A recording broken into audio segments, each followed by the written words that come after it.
बिस्मिल्लाहिर्रहमानिर्रहीम। अस्सलामु अलैकुम वरहमतुल्लाहि वबरकातुहू। ये दुआ पढ़ने से पहले अल्लाह के हुजूर ये भी नियत कर लें कि अल्लाह ताला हमें भी काबा शरीफ और मदीना शरीफ यानी रोज़ा रसूल की ज़ियारत नसीब फरमाए।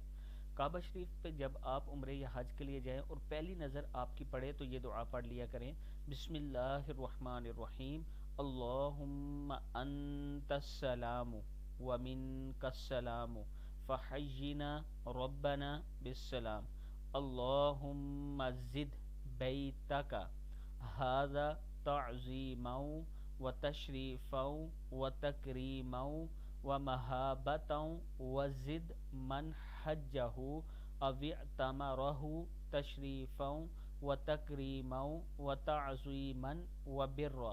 फिर पढ़ लें, अल्लाहुम्मा अंतस्सलामु व मिनकस्सलामु फ़हय्यिना रब्बना बिस्सलाम, अल्लाहुम्मा ज़िद बैतका हाज़ा तअज़ीमौ व तशरीफ़ौ व तकरीमौ व महाबतौ व ज़िद मन हज्जहु अविअतमरहु तशरीफ़ौ व तकरीमौ व तअज़ीमा भी पढ़ सकते हैं, व तअज़ीमन व बिर्रा।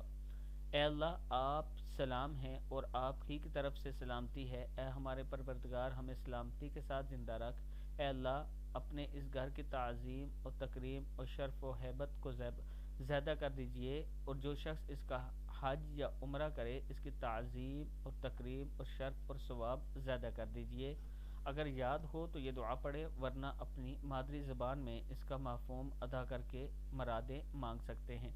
यानी उर्दू में भी आप ये अल्फाज जो नीचे लिखे हुए हैं ये पढ़ सकते हैं, इसके साथ आप दुआ कर सकते हैं। अल्लाह ताला हम सबको हज और उम्रे की सआदत नसीब फरमाए, आमीन।